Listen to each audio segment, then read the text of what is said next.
Bonjour tout le monde. Je me présente Sylvain Bouchard, sommelier pour la brasserie Unibrou. Je suis en compagnie de notre maître brasseur chez Unibrou, M. Jerry Getz. Bonjour. Jerry, qui est avec nous aujourd'hui. Hey, on va vivre un moment vraiment intéressant. Hein? Mine de rien, on s'apprête à faire le lancement de notre nouveau bébé. Oui? C'est exactement un nouveau bébé, justement, parce que, quand on parle de la blonde de Chambly... Blonde de Chambly. Blonde de As-tu Chambly. nommé une bière, toi, là? Oui, blonde de Chambly. Vous l'avez bien entendu, la tant attendue. Donc, la blonde de Chambly, c'est quoi exactement? On parle de 6 brassins test échelonnés sur une période de 9 mois. Donc, on parle d'un nouveau bébé, c'est vraiment dans le contexte. Ensuite de ça, pour la bière, la blonde de Chambly, l'objectif en arrière de cette bière-là, le challenge qu'on avait à ce moment-là, c'était de produire une bière à grande accessibilité. Parce que les bières d'Unibrou, on parle de bières qui sont souvent plus costaudes, on parle de haute teneur en alcool, donc c'est pas tout le monde qui, comme moi, va vouloir arriver pour aller luncher le midi puis prendre une fin du monde avec la petite salade le midi. Toi, t'es de ce genre-là, hein? C'est un petit peu mon genre. Moi, je suis pas Des mal fois, comme je ça me fais aussi. regarder de travers un peu avec ça. J'imagine que tu dois comprendre qu'est-ce que je vis. Vraiment. Mais là, ça sera pas le cas avec Ça celle-là. sera vraiment pas le cas. Donc, le but de faire cette bière-là, la blonde de Chambly, l'objectif en arrière de ça, c'était de rester quand même dans les notes de notoriété d'une bière Unibrou. Donc, une bière quand même avec un minimum de notoriété, de complexité, mais sans aller trop du côté complexe et le côté costaud des bières à 9 avec les hautes densités, et ainsi de suite. Moi, je te propose peut-être qu'on y goûte tout de suite, avant Je suis tout le bien monde. d'accord avec Parce ça. que bientôt, on va vraiment la lancer à tous. Fait qu'on y goûte, puis je pense moi, j'aimerais ça qu'on revienne sur ce que tu viens de dire. C'était quoi le défi de ce bière-là, puis c'est quoi qu'on présente avec ça? Oui. Donc, la blonde de Chambly, premièrement, on parle évidemment pour la grande famille, quand même un grand portfolio des bières de Chambly. C'est la troisième de ce nom, si on veut. Donc, Le ça, son c'est- ça, festif. c'est magnifique. c'est Ah, magnifique à Unibrou, entendre. une fois de plus, se fait entendre à la grandeur de la province. Donc, le côté, justement, troisième. Donc, on devait souligner ça avec... Moi, je me suis mis un peu dans le contexte aussi quand j'ai commencé à penser à cette bière-là, puis un peu l'imager. On parle vraiment d'une bière qui était préparée à partir de 3 maltes. Merci, Sylvain. Ça fait plaisir. 3 maltes. As-tu vu ici mon talent de verseur de C'est bière? excellent, c'est comme ça que j'aime ça.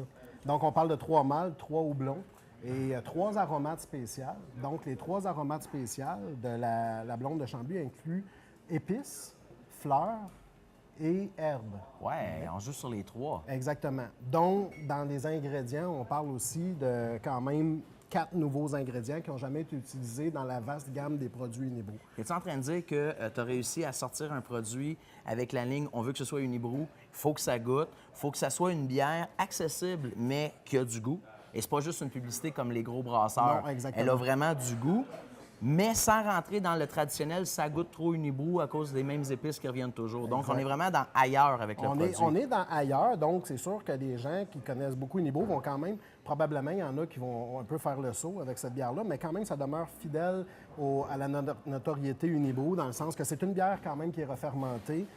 C'est une bière qui est quand même rafraîchissante, contrairement à des bières de Unibrou qui sont plus costauds avec repas, et ainsi de suite. Ça n'empêche pas quand même de prendre cette bière-là avec un repas. Mais c'est le côté intéressant, c'est une bière aussi qui peut se boire. On peut en descendre une puis une autre, justement, contrairement Mettons, là, on essaye de ça juste pour Oui. voir. Hey, santé tout le monde, la nouvelle Cheers. blonde de Chambly. Vraiment, c'est un moment solennel. Ah, déjà, tout de suite au nez, hein, on a tout de suite ce parfum-là qui attaque. C'est frais. C'est un nez de citron. C'est un nez... Les houblons sortent Les frais. houblons sortent, oui, Vraiment les un houblons côté nobles. frais du houblon qui revient. J'ose croire, oui, effectivement, ça sent le houblon noble. Je suspecte peut-être un... quand même très floral. Donc, c'est sûr que l'aspect floral vient en partie des houblons nobles qui ont été utilisés, mais aussi T'as mis une fleur. avec une fleur qui a été rajoutée. Donc, ça, c'est une primeur pour Unibrou d'avoir une fleur dans une bière. C'est quelque chose qu'on n'avait jamais fait auparavant. Wow! C'est vraiment ça. On a quelque chose qui est hyper frais en bouche. C'est pétillant à souhait. C'est très champenois. Encore une fois, on a une bière refermentée en bouteille. Donc, c'est vraiment la bulle qui est apparue de façon naturelle. C'est très petit. Ça pétille en bouche. Puis, tout de suite, là, il y a la fraîcheur qui vient justement de la fleur que tu dis que tu as mis à l'intérieur. On sent le houblon qui vient vraiment nous rafraîchir la bouche, qui donne soif finalement. Oui, exactement. Ça donne le goût d'en prendre une autre gorgée. Puis, quand même, ça s'estompe je dirais que ça s'estompe assez rapidement, mais quand même, il y a les notes quand même florales qui restent en bouche. Mais c'est quand même le goût d'en reprendre une autre gorgée. Puis c'est pas quelque chose qui reste trop longtemps non plus. Donc, c'est bien intéressant, je trouve. Ce que je trouve intéressant, ce que tu viens de dire, c'est le goût s'estompe. Dans les faits, c'est la puissance des houblons. Puis ce qui reste en finale, c'est un arrière-goût, mais qui n'est pas amer du tout.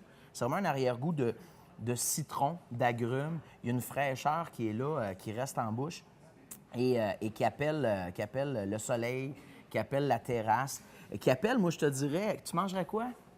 Mettons, je peux te suggérer une salade? Ah, c'est sûr qu'avec salade, crudité, ainsi de suite, ça, c'est excellent. On est dans les entrées, en tout cas. Oui, dans les entrées. Puis au niveau repas, un poulet. Moi, j'ai eu la chance, évidemment, parce que j'ai goûté à quelques reprises. Puis j'ai eu la chance de cuisiner avec aussi.